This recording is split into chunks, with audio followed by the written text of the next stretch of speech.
I wonder why nothing exciting ever happens around here.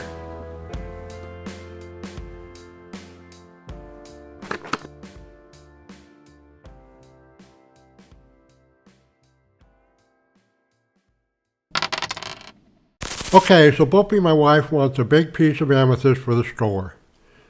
I'm lucky because normally she has a mounting already picked out, and when that's the case, I have to cut the gemstone to exactly fit into the mounting. And if the mounting has accent diamonds all the way around the center stone, there's really no flexibility. So that's not the case today. She's going to make the mounting to fit the stone, so I like it that way better. Now this is a beautiful, rich, royal purple with blue secondary color gemstone. And it is an exceptional amethyst from Brazil, and it really looks like grape jelly. It weighs in at 68.89 carats, which means I'll get a nice big stone out of this rough.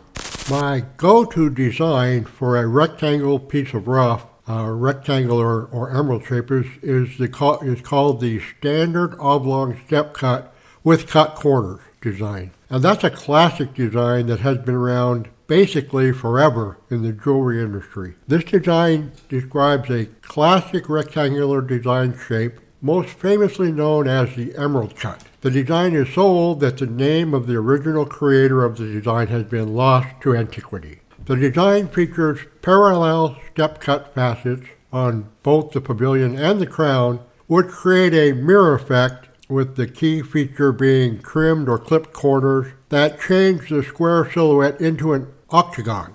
I find this design is ideal for showcasing both color and clarity in gemstones like emerald, tourmalines, and aquamarines, and yes, in this case, amethyst.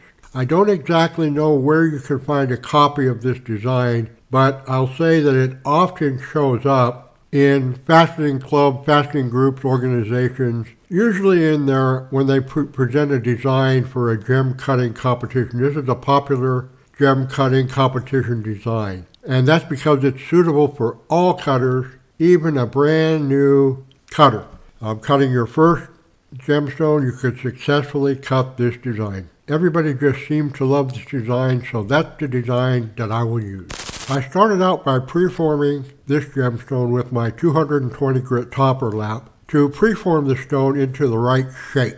Now I've gone over the stone with my 600 grit sintered lap to further preform the stone. One great aspect of this gem cutting diagram is that you can make your stone any length or width you would like on the same diagram, and that's because it uses step cuts. Wouldn't be the case if it did not use step cuts. And because this is a larger stone, I don't want to be limited to a specific length to width ratio. Now, if I was cutting a small stone, say a 6mm or an 8mm, I would try to cut it to a standardized size, such as an 8x10 or so. That way it would fit into the many jewelry mountings that are already available. But since it's a large piece, Bopie will design the mounting to fit the amethyst, so I don't have to make the length or width any specific size. It's truly going to be a one-of-a-kind piece of jewelry. Okay, I pre-polished our stone with 3000 grit diamond on bat lap, and now I'm going to polish it probably with a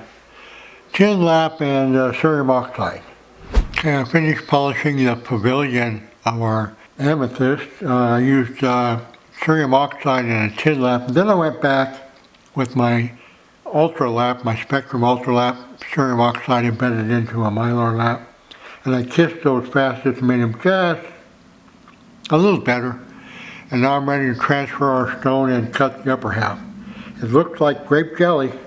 So I went from a 300 grit topper to a 600 grit sintered lap to 3000 grit diamond on a bat lap.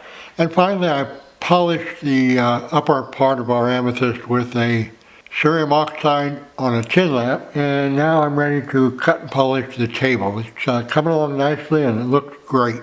And our table polished right up, so we'll soak our stone in acetone, weigh it, measure it, and send it off to Bopie.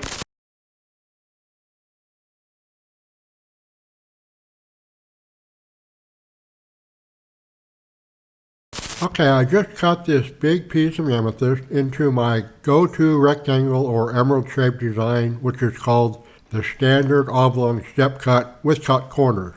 And that's my go-to design for this shape, and it's a go-to design within the jewelry industry. As I have made several videos using this design before with different gemstone rough material, I didn't spend as much time showing you the various cutting and polishing steps as I could have. As I mentioned earlier, this design is suitable for gem cutters of all levels, even a brand new cutter cutting their first stone. So I encourage you to give this design a try. And please let me know in the comments what you think of this design and of this piece of amethyst. And as always, happy fasting, everyone.